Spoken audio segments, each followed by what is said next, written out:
Hello everyone, जय श्री राम। कैसे हैं आप सभी लोग? तो मुझे नहीं लगता मार्केट के बारे में यहाँ ज़्यादा कुछ बात करने लायक है, क्योंकि मार्केट अब इस तरीके से रिएक्ट कर रहा है कि ऑल टाइम पर है अपना bank Nifty, no doubt all time पर है। बट यहाँ पर डिसीजन कौन बनाएगा उसके बारे में भी किसी को कुछ नहीं पता। मतलब अगर आप देखोगे तो बायर का पर्सपेक्टिव क्या है कि ठीक है भाई, एक काम करो, मार्केट अगर नीचे आ रहा है, मार्केट अगर डिप पर आ रहा है तो मैं यहाँ पर बाई का प्लान बनाऊंगा। ऊपर से क्या हो रहा है कि अगर मार्केट टॉप पर जा रहा है तो मैं सेलिंग करूंगा। अब आप देखो, इसके बावजूद मार्केट के अंदर इलेक्शन है, तमाम तमाम तरह की चीजें हैं। विक्स कह रहा है कि तुम लोग अपने में लड़ाई कर लो भैया, मैं तो शांति से बैठा रहूंगा। तो एज यूजुअल मार्केट के अंदर कुछ ऐसा करने योग्य नहीं था। स्टॉक स्पेसिफिक अच्छे मूवमेंट हो रहे हैं, स्टॉक स्पेसिफिक मूवमेंट के अंदर हमें काम करना चाहिए। मार्केट बहुत ज्यादा बियरिश, बहुत ज्यादा बुलिश है, इस पर अभी दिमाग लगाने की कोई आवश्यकता नहीं है। कहीं ना कहीं जब तक ये फेड का रेट कट नहीं होगा या फेड का ये जो सीपीआई डेटा नहीं आ जाता, मुझे लगता है कि मार्केट इसी तरीके से ऊपर नीचे करेगा। 2 मिनट इस पर भी डिस्कशन कर लेते हैं कि मार्केट के अंदर बेसिक रूल क्या है इस समय अगर हम ट्रेडिंग करना चाहते हैं। तो देखिए, ट्रेडिंग अगर आप करना चाहते हैं तो एज यूजुअल जैसे मैं इस समय कर रहा हूं, बेसिकली अपनी क्वांटिटी आधी से भी आधी कर दीजिए और स्कैल्पिंग करिए। अगर आप ये, फिर से मैं बोल रहा हूं, कल भी मैं बोला था, परसों भी बोला था, बार बार मैं रिपीट कर रहा हूं, अगर आप ये सोचोगे कि आज मैं ये कॉल ले लूं, आज मैं ये पुट ले लूं और इसको 3-4 दिन तक होल्ड करूं, तो पक्का वो जीरो होने वाला है in terms of options trading. अगर आपको इतना ही टारगेटिंग के बारे में सोचना है तो आप डिप पर सिर्फ और सिर्फ फ्यूचर का एडिशन कर सकते हो। This is not any recommendation, just मैं आपको बता रहा हूं सो दैट आप अपने पैसे को सेफ गार्ड कर लो। अब जैसे आप यहां पर देखो, ठीक है, आज हमने क्या देखा? सबसे पहले कि मार्केट में जो डेटा है वो पूरी तरीके से मिक्स है। यहां पर रिटेल ने अपने शॉर्ट को एग्रेसिवली कवर किया है, डीआईएस ने शॉर्ट ऐड किया। हम डीआईएस को ज्यादा इसमें एफएनओ में देखते नहीं है। एफआईआईएस ने शॉर्ट कवर किया है और प्रो ने लॉन्ग को काट दिया है। इसका मतलब कोई क्लियर सिग्नल नहीं है, ना तो प्रो को पता चल रहा है, ना तो एफआईआईएस को, ना तो क्लाइंट को। उसके बाद मैंने कुछ छोटी छोटी स्कैल्पिंग की। देखोगे तो शुरुआत में मार्केट के अंदर मैंने सोचा कि टॉप के अंदर सेलिंग करता हूं, उसमें लॉस हुआ, देन 2 स्ट्राइक प्राइस में प्रॉफिट हुआ एंड देन सिस्टम क्लोज। इससे ज्यादा क्या करोगे? 50,000 का लॉस लेता हूं, 50,000 का प्रॉफिट लेता हूं। इससे ज्यादा करके भी आप यहां पर मार्केट में जीत नहीं सकते। And then started with our crypto trading. जिन लोगों ने अभी तक क्रिप्टो ट्रेडिंग का स्वाद नहीं चखा है, एक बार चख लीजिए, आपको उसके बाद पता चलेगा कि एक्चुअल में कहां मजा छुपा हुआ है। क्योंकि इतना बढ़िया, अभी 10 दिन में हाल्विंग सेशन होने वाला है क्रिप्टो का। तो मैं ये अपडेट उन्हीं सीरियस एस्पिरेंट्स को देना चाहता हूं जो लोग अभी नहीं अकाउंट ओपन किए हैं। अकाउंट ओपन करें, लिंक मैंने डिस्क्रिप्शन बॉक्स में दे दिया है। डरते बहुत सारे लोग हैं क्रिप्टो में ट्रेड करेंगे क्या हो जाएगा, मेरा पैसा तो कोई नहीं चुरा लेगा।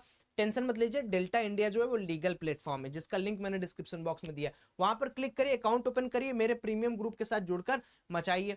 पैसा बनाने से मतलब है, यहां बने वहां बने कहीं भी बने, उससे हमें ज्यादा मतलब नहीं है। अब आ जाते हैं एक सबसे इंपॉर्टेंट जो इवेंट है उस पर नजर रखते हैं। इंपॉर्टेंट इवेंट क्या होने वाला है? देखिए, सबसे पहले तो ये आज का इवेंट देखिए। आज के इवेंट में थोड़ी बहुत बातें हुई, थोड़ी बहुत चीजें निकलकर सामने आई। हमें सबसे इंपॉर्टेंट इवेंट जो मिलेगा वो मिलेगा सीपीआई डेटा, जो कि कल के दिन यानी 10 तारीख को आ रहा है। मैं यहां पर लगा देता हूं, कल के दिन हमें एक सीपीआई डेटा देखने को मिलेगा। यूएस के अंदर सीपीआई डेटा आ रहा है। वो सीपीआई डेटा हमारे लिए इंपॉर्टेंट होगा। कल आ रहा है या 11 तारीख को आ रहा है, ऐसे ही कुछ है। लेट्स सी, ये हो क्यों नहीं रहा इस पे, या दिस वीक में कर देता हूं। ओके, ठीक है, इस हफ्ते में देखिएगा कहीं पर दिखेगा। एक तो इंडस्ट्रियल प्रोडक्शन डेटा आ रहा है। ये 3 स्टार वाले सारे के सारे डेटा जो हैं वो इंपॉर्टेंट है, इसको ध्यान रखिएगा। उसी तरीके से कुछ डेटा आ रहा है जो कि डिसाइड करेगा कि फेड अपने रेट को कट करना चाह रहा है या नहीं करना चाह रहा है। तो ये इंपॉर्टेंट डेटा मुझे लगता है जब तक मार्केट के अंदर आएगा नहीं, जब तक स्पीचेज वगैरह हो नहीं जाएंगे, एफओएमसी की मीटिंग हो नहीं जाएगी, तब तक मार्केट इस तरीके से ऊपर नीचे करता रहेगा। छोटी बातें हैं, देख लीजिए कि मार्केट के अंदर अगर हम सिंपली एक चीज पर डिस्कशन कर लेते हैं अपनी, बार बार हम इस चीज पर डिस्कशन करते हैं कि ओवरऑल जो मार्केट है, मार्केट क्या मेजर कर रहा है, रेट कट को किस तरीके से ले रहा है। तो चलिए मैं यहां पर एक काम कर लेता हूं कि सबसे पहले सेंट्रल बैंक को लगा देता हूं और जितने भी दुनिया के सेंट्रल बैंक हैं उनको एक झटके में देख लेते हैं। तो जो मेजर आपको रेट दिख रहे हैं वो ऐसे सेंट्रल बैंक है जो अभी कह रहे हैं कि भाई हमें रेट कट करने की कोई जरूरत नहीं है। अब रेट कट करने की जरूरत नहीं है, इसको पॉजिटिव वे में भी ले सकते हो या निगेटिव वे में भी लिख सकते हो। पॉजिटिव वे में क्या कि रेट कट नहीं होगा तो लिक्विडिटी नहीं बढ़ेगी, आपका लोन वैसे का वैसा रहेगा, लेकिन इकोनॉमी बूस्ट हो रही है, सारी इकोनॉमी ना ग्रो कर रही है। जैसे अभी आपने देखा होगा फ्राइडे के दिन यूएस का पेरोल डेटा आया था, वो डेटा रोबस्ट डेटा था, 3,03,000 के आसपास नए जॉब एडेड हुए थे। तो ये क्या बता रहा है? ये बता रहा है कि भाई जब आपकी इकोनॉमी सही चल रही है, ठीक है, आप खा पी रहे हो, आप ऐश कर रहे हो, तो क्या जरूरत है किसी चीज को छेड़ने की? क्या जरूरत है फेड को रेट कट करने की? तो मुझे ये उम्मीद है कि इस बार भी फेड रेट को अपने पॉज ही रखेगा, कोई सरप्राइज हमें देखने को यहाँ पर नहीं मिलेगा। बेसिकली अगर आप देखोगे कौन कौन सी कंट्रीज ने अपने रेट में चेंज किए हैं, तो कुछ ये कंट्रीज है जिनको आप देख सकते हो, इन्होंने अपने रेट में कट किया है। बाकी ओवरऑल जो ग्लोबल की पूरी आपको मैप दिख रही है, उसके अंदर आप देख सकते हो साफ साफ यहाँ पर अभी कोई बहुत बिग डेवलपमेंट नहीं आया है in terms of cutting the rate. So एक ये पॉजिटिव प्लस नेगेटिव सेंटीमेंट बोल सकते हो कि जैसे जैसे जैसे जैसे फेड आगे बढ़ेगा, फेड का समय आ रहा है, फेड फिर से अनाउंस करेगा हम रेट कट नहीं करने वाले हैं। अभी आरबीआई ने ऑलरेडी अनाउंस कर दिया है। एक और छोटी सी न्यूज है यहाँ पर, मुझे लगता है आपको बता देनी बहुत इंपॉर्टेंट है। जो क्रेडिट टू डिपॉजिट रेशियो है, सीडी रेशियो अपने इंडिया का, ये बहुत ज्यादा भाग रहा है और ये एक नेगेटिव सेंटीमेंट है मार्केट के लिए। ठीक है, हालांकि ये मार्च की रिपोर्ट है जो आज पब्लिश हुई है, सीडी रेशियो, और ये रिपोर्ट्स जो हैं वो तुरंत पब्लिश भी नहीं होते हैं। सो इस पर थोड़ी सी नजर रखेंगे कल के लिए, अगर हम लोग एनालिसिस करें कि कल किस तरीके से काम कर सकते हैं। क्योंकि मुझे लगता है कि कल के दिन हमारी दोनों एक्सपायरीज रहेंगी। मैं एक बार चेकआउट जरूर कर लेता हूं, क्योंकि आपका निफ्टी और बैंक निफ्टी दोनों का एक्सपायरी कल होने वाला है। तो मैं 1 मिनट में आपको चेकआउट करके यहाँ पर बता देता हूँ कि कल सच में है 10 अप्रैल को निफ्टी भी है और बैंक निफ्टी भी 10 अप्रैल को। यस, तो कल थोड़ा सा धुआंधार एक्सपायरी है, इतने दिन बाद फिर से निफ्टी और बैंक निफ्टी का मेल होने वाला है, तो कल कुछ धुआंधार तो होना ही चाहिए। तो याद रखिएगा कल निफ्टी की भी एक्सपायरी है और बैंक निफ्टी की भी एक्सपायरी है, क्योंकि उसके बाद ईद की छुट्टी है। तो ईद की छुट्टी की वजह से निफ्टी और बैंक निफ्टी दोनों की एक्सपायरी कल के दिन आपको देखने को मिलेगी। इसमें बड़ा राज की बात है ना, बड़ा मतलब पहले क्या होता था, निफ्टी बैंक निफ्टी एक साथ एक्सपायर होते थे तो कितना खुश हुआ करता था, लोग हैप्पी रहता था कि हफ्ते में सिर्फ एक एक्सपायरी है, वो एक्सपायरी ट्रेडिंग कराते थे। फिर उसके बाद आया फिन निफ्टी, फिर निफ्टी के बाद अब देखो हर दिन कोई ना कोई एक्सपायरी आ गया, और जैसे जैसे एक्सपायरी आ गया तो इंडियन मार्केट से जो मोमेंटम है, जो मजा है ना, वो भी खराब होने लगा है। कभी कहीं स्पाइक आ जाता है, कभी कोई शेयर भाग जाता है, कभी कोई गिर जाता है। कल मिड कैप निफ्टी का देखो 0.80 पैसे का जो आपका पुट था, वो पता नहीं 180 190 एक 3 मिनट 4 मिनट के लिए भाग गया था। इसमें कितने सेलर बर्बाद हो गए थे। तो मेरा यही मानना है कि अभी हम लोग को ऐसे ही रहना है, एग्रेसिव कोई भी ना, तो इन्वेस्टिंग ध्यान रखिए, इन्वेस्टिंग भी एग्रेसिव नहीं करना है। ठीक है, बहुत बड़ा मतलब इम्पैक्ट पड़ता है चुनाव का। अगर आप किसी पर्टिकुलर कंट्री में देखो, इन्वेस्टिंग भी बढ़िया से नहीं करना है, मतलब खूब ज्यादा पैसा नहीं झोंकना है, और ट्रेडिंग भी बहुत ज्यादा एग्रेसिव नहीं करनी है। एग्रेसिव क्या करना है, एग्रेसिव मार्केट के अंदर पार्टिसिपेंट जोन को लर्न करना है, इसमें लर्निंग का माहौल है, तो लर्निंग पर ज्यादा ध्यान दीजिए। ठीक, तो अभी हम क्या करने वाले हैं, हम बेसिक स्ट्रक्चर एक बार मार्केट का देख लेते हैं। उसके बाद क्या करेंगे, हम लोग कल के लिए निफ्टी की एनालिसिस कर देंगे। तो अब बैंक निफ्टी को जरा चार्ट के अंदर देख लो पहले, तो आज का चार्ट देख लो। तो आज के चार्ट में एक क्लियर कट बात आपको दिख रही होगी कि कहीं ना कहीं बैंक निफ्टी ने एक पर्टिकुलर रेंज के अंदर काम किया है। उठा तो गैप अप, लेकिन धड़ाम से गिरा, फिर उठा फिर गिरा। ठीक है, ये दो चीजें बहुत ध्यान से सुनना, उठा गिरा मतलब ऊपर से भी आपको यहाँ पर क्या दिख रहा है कि ऊपर से भी कोई बार बार इसको सेल करने के लिए रेडी है, और नीचे से कोई बार बार इसको बाई करने के लिए रेडी है। और जितना भी कैंडल आप देखोगे, they are very very very very, आप कह सकते हो कि ये ऐसे कैंडल हैं जो बिल्कुल अनडिसिजिव है, इनके पास कोई डिसीजन लेने की ताकत नहीं है। इनडिसिजिव कैंडल्स, जिसको हम डोजी कैंडल्स बोलते हैं। तो ये चीज अगर हो रहा है तो मार्केट के अंदर कुछ तो ऐसा है जो बड़े प्लेयर जान रहे हैं और हम आप नहीं जान रहे। अब वो कुछ भी हो सकता है, वो ग्लोबल टेंशन हो सकता है, वो जियो पॉलिटिकल टेंशन हो सकता है, वो टेंशन कुछ भी हो सकता है, वो चुनावी टेंशन हो सकता है, कुछ भी हो सकता है। हाँ, लेटेस्ट अपडेट मैं आपको बता दूं, अरविंद केजरीवाल जी गिरफ्तार हो गए हैं। तो अगर आप लोगों को कुछ लिखना है कमेंट में तो आप लोग बेशक लिख सकते हैं। आपको क्या लगता है अरविंद केजरीवाल की गिरफ्तारी पे? थोड़ा पॉलिटिकल माहौल बनाना बड़ा मजा आता है, क्योंकि पॉलिटिक्स में थोड़ा सा क्या होता है कि हम चुनाव की बात कर रहे हैं, हम इंडियन इकोनॉमी की बात कर रहे हैं, तो थोड़ा जब पॉलिटिक्स रहता है तो थोड़ा लोगों को मजा आता है, इंटरेस्टिंग आता है। और मेरा क्या, मेरे को थोड़ा कमेंट भी मिल जाता है। अब आपको तो पता ही हमारे 1 मिलियन होने वाले, सोने का बटन आने वाला है।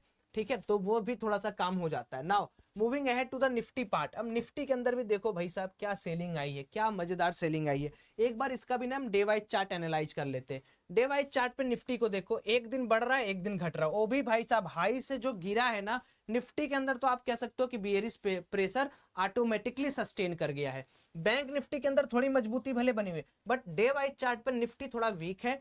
और अगर निफ्टी वीक है, क्या कर सकते हैं, अगर कुछ नहीं करने आता तो सिंपल सा एक काम करेंगे, आप 15 मिनट का चार्ट ओपन कर लो, लेट्स सी कि बैंक निफ्टी में हम किस तरीके से काम कर सकते हैं। तो बैंक निफ्टी जबरदस्त तरीके से कहां पर होल्ड अपने आप को किया, यहां पर किया, इस स्विंग को मार्कआउट करो, यहां पर किया। तो कल के दिन हमारा क्या एनालिसिस रहेगा कि भाई बैंक निफ्टी को 48,560 के नीचे शॉर्टिंग का प्लान करेंगे, 48,560 के नीचे क्या करेंगे, शॉर्ट करने का प्लान करेंगे। उसके पहले नहीं, उसके पहले दिक्कत क्या है, दिक्कत है कि मार्केट देखो गिरा तो आज भी था, फिर रिकवर कर गया। हो सकता है ये जो रिकवरी है ये फंसाने के लिए हो, ट्रैप करने के लिए हो, कल मार्केट गैप डाउन खोल के इनको निकाल दे, ठीक, वो तो डेटा पता चलेगा FII क्या किए हैं।